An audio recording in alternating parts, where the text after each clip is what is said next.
নমস্কার আমার প্রিয় বন্ধুরা, আজকে চলে এলাম আরেকটি নতুন ব্লগ নিয়ে। আজকে কোনো ব্লগ ভিডিও আমি আনিনি।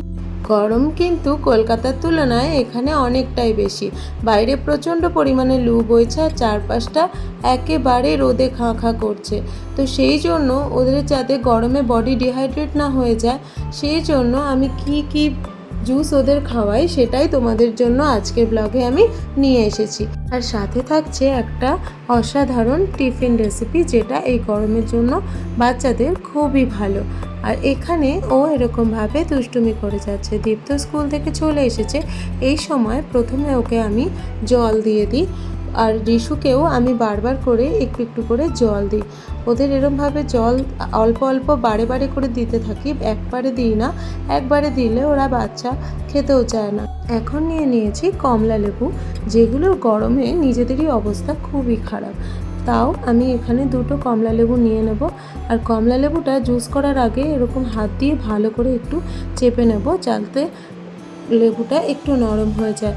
গরমে তো সবই শুকিয়ে থাকে, খোসাগুলো এদের একেবারেই শুকিয়ে রয়েছে। আর তারপরে আমি এরকম একটা বড় ছাঁকনি নিয়ে নিয়েছি। আমি এর মধ্যেই চেপে চেপে রসটা করে নেব।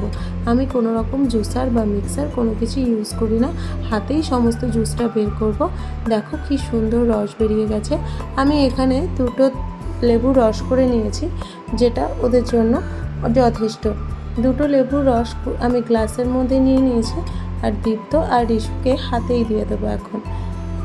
ওরা কিন্তু জুস খেতে খুব পছন্দ করে।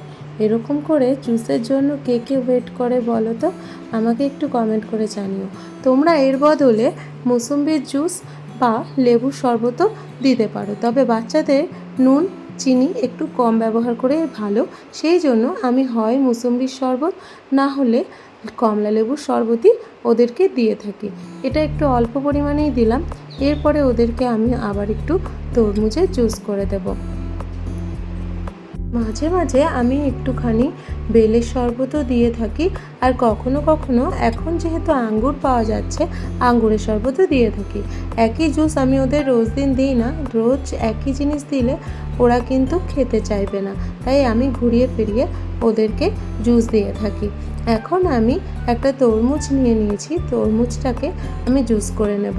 এভাবে কেন কাটছি সেটা তোমরা একটু পরে দেখতে পাবে। আর পুরো ব্লগটা সেই জন্য দেখার তোমাদেরকে অনেক অনুরোধ রইল। আমি এভাবে ছুরি দিয়ে দিয়ে প্রথমে বের করে নিচ্ছি, তারপরে একটা স্পুন দিয়ে আমি সমস্ত তরমুজগুলো বের করে নেব। আবারও আমি একটা ছাঁকনির মধ্যেই এগুলো চেপে চেপে বের করে নেব। আমি কোনো রকম কিছু মিক্সার ইউজ করি না, মিক্সারে আবার বীজগুলো আলাদা করে বাছতে হয়, সেই জন্য আমি মিক্সার ইউজ করি না।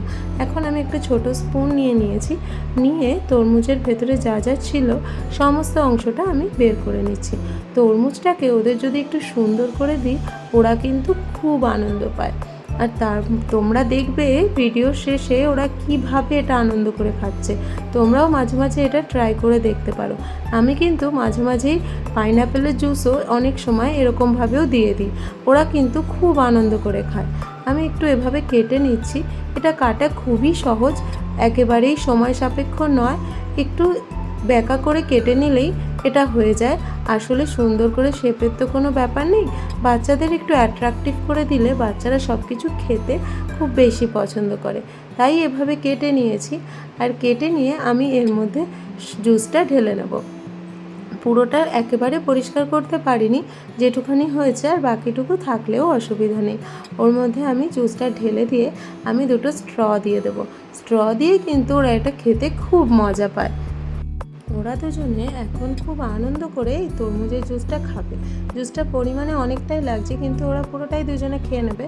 ওরা এটা খেতে খুব ভালোবাসে। আর এরকম করে দিলে ওরা, আমি দেখেছি, আরও বেশি তাড়াতাড়ি খায়। যতটা না আমি ওদের গ্লাসে বা কোনো কিছুতে করে দিলে ওরা একটু তাড়াতাড়ি খায়। তাই আমি বারবার যে জুসই দিই আমি এরকমভাবে চেঞ্জ করে দিতে চেষ্টা করি। দেখো দুষ্টুগুলো কি দুষ্টুই না করছে। আর এখানে তোমরা কিন্তু চাইলে অ্যাপেলটাকেও এরকম করে কাটিং করে দিতে পারো, ওরা কিন্তু খুব আনন্দ করে খাবে। সারাদিনে আমি 2 রকমের ফলেরই জুস করে দিই, এর থেকে বেশির বাচ্চাদের প্রয়োজন পড়ে না। আর তারপরে আমি আর দীপ্ত আবার চলে এসেছি এখানে ভাজা ভাজা হতে। বাইরে প্রচণ্ড রোদ্দুর, এত রোদ্দুরে এখন সত্যি নিজেদেরও সমস্যা হচ্ছে, নিজেদেরও জুসের দরকার, তাই আমরাও একটুখানি খেয়ে নিয়েছি, যেটা তোমাদেরকে আর দেখালাম না আমি। আর তারপরে এই যে সমস্ত কিছু আজকে ধুয়ে দিয়েছি ওদের তোয়ালেগুলো, কেন জানো, আমরা এক জায়গায় যাব, যেটা সাসপেন্স থাক। আর এখানে আমি চলে এসেছি এখন সন্ধ্যাবেলা ওদের জন্য নিয়ে নিয়েছিলাম মাখনা, যেটা তোমরা সবাই খুব জানো, এটা বানানোও খুব ইজি।